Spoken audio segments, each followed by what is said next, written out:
तो दोस्तों आज हम बात करेंगे असाइनमेंट 3.1 के बारे में, जो कि रिलेटेड है क्लास 9 से। तो इसमें हमसे पूछा जा रहा है कि आप एक्सेलरेशन मालूम करें एक कार में और एक ट्रक में, और हमें उन दोनों की मासेस दी गई है। और फिर जो है दोस्तों, हमें एक फोर्स दिया गया है जो कि दोनों के लिए सेम है। अब हम यानी हमें फोर्स 3500 न्यूटन दिया गया है। इसी तरह मास ऑफ कार 600 केजी, और मास ऑफ ट्रक जो है वो हमें 2400 केजी दिया गया है। तो अब हम एक्सेलरेशन को कैसे फाइंड करते हैं उसको सीखते हैं।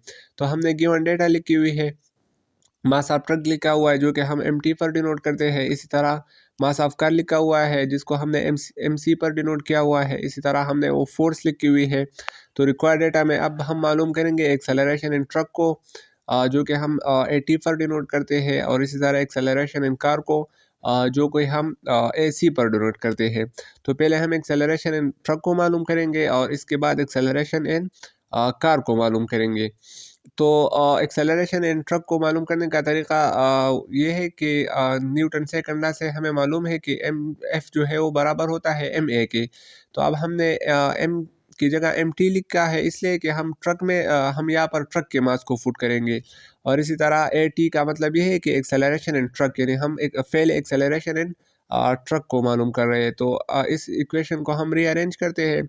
जब हम इसको रीअरेंज करेंगे तो हम सिंपली इसमें वैल्यूज़ को फुट करेंगे, यानी फोर्स को हम 3500 न्यूटन फुट करेंगे, और इसी तरह मास ऑफ ट्रक 2400 केजी को हम फुट करेंगे। तो इससे आ जाएगा 1.46 मीटर पर सेकंड स्क्वायर। ये एक्सेलरेशन का यूनिट है। और इसी तरह हम एक्सेलरेशन इन कार को भी मालूम कर सकते हैं, यानी हम वही सेम वाला फार्मूला लिखेंगे। अब हमने यहाँ पर एम सी लिखा हुआ है यानी मास ऑफ कार, और ए सी लिखा हुआ है यानी एक्सेलरेशन इन कार। तो इक्वेशन को जब हम रीअरेंज करते हैं, यानी हम दो बोथ साइड्स को जो है वो एम सी पर डिवाइड करेंगे, तो ए सी जो है अकेला रह जाता है, और इससे एक्सेलरेशन 5.8 मीटर पर सेकंड स्क्वायर आ जाती है। अब हमने यहाँ पर लिखा हुआ है कि acceleration and mass is inversely proportional to each other, यानी जब मास ज़्यादा होगा तो एक्सेलरेशन कम होगा, और जब मास कम होगा तो एक्सेलरेशन ज़्यादा होगा।